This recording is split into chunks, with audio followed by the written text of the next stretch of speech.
ज़िंदगी में कुछ मौके ऐसे होते हैं जहाँ पर आपको बहुत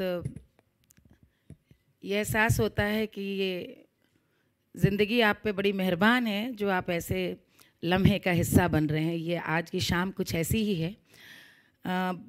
बचपन से जिन्हें देखते हुए हम लोगों ने ज़िंदगी में क्या कुछ खूबसूरत है, सिनेमा, कविता, संगीत, किरदार, ऐसी दो शख्सियतें यहाँ बैठी हैं और उनमें गुलजार साहब आपको प्रणाम करती हूँ और हेमा जी आपको प्रणाम करती हूँ, आप सभी आदरणीयों को प्रणाम करती हूँ।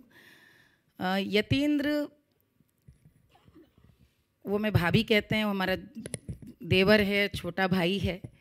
इस पुस्तक से और आपके उनसे लगाव की पूरी बातें, पूरी चर्चा, उसकी यात्रा के कहीं ना कहीं हम सब लोग भी साथी रहे, जिसका किताब में जिक्र भी किया है यतीन्द्र ने। और यहाँ पर सलीम आरूफ साहब बैठे हैं जिन्हें मालूम है कि 10-12 साल से हमारी आपसे गुलजार साहब को लेकर कितनी बार बातें होती रही हैं, लेकिन कभी कभी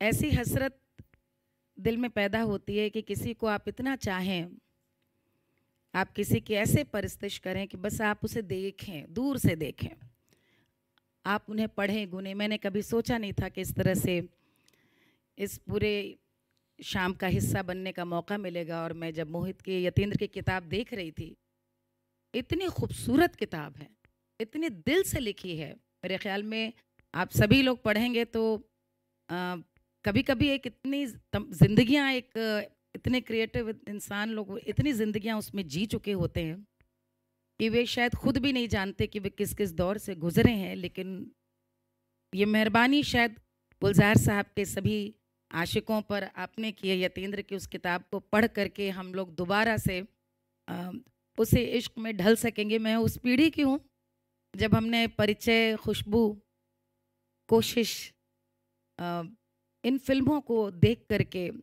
एक ज़माने में जितेंद्र साहब से इश्क हो गया था। मैं सिर्फ इसलिए क्योंकि सफ़ेद कुर्ते पैजामे में जिस तरह से वो पेश होते थे, वो आपका ही अक्स नज़र आता था उनमें, आप खुद उनमें नज़र आते थे। और जब बड़ी हुई, क्योंकि बचपन में अपने माता पिता के साथ देखी, जब जवान हुई तो वो फिल्में दोबारा देखी। जब मेरी बेटी जवान हुई तो मैंने उनको वो फिल्में दिखलाई। और टाइमलेसनेस जिसे कहते हैं, कालजयी रचनाकार वही होता है कि आप जब इन फिल्मों को देखें, जब उन गानों को सुने, जब उन किरदारों को देखें, तो आपको ये लगे कि ये हमने वाकई वो किताब थी जो उस तरह ढंग से उस समय पढ़ी नहीं, अभी पढ़ने में कोई नई बात नज़र आ रही है। मुझे बहुत बहुत मुबारकबाद आप सबको देते हुए, इतनी अच्छी आज यहाँ पर पूरी ऑडियंस यहाँ पर बैठी है। मैं आज, आपने यहाँ बुला दिया, मुझे वाकई इसकी उम्मीद नहीं थी, लेकिन मैं आपको बस ये बताना चाहूँगी गुलजार साहब, रोज़ सुबह, आज सोशल मीडिया का दौर है, आपको भी इस बात का इल्म होगा कि सुप्रभात आजकल आपको भी नहीं पता होगा कि आपके किस लिखे हुए शेर के द्वारा नीचे आपकी तस्वीर गुलजार साहब करके पूरे हिंदुस्तान और दुनिया भर में आप रोज़ याद किए जाते हैं इस तरह से।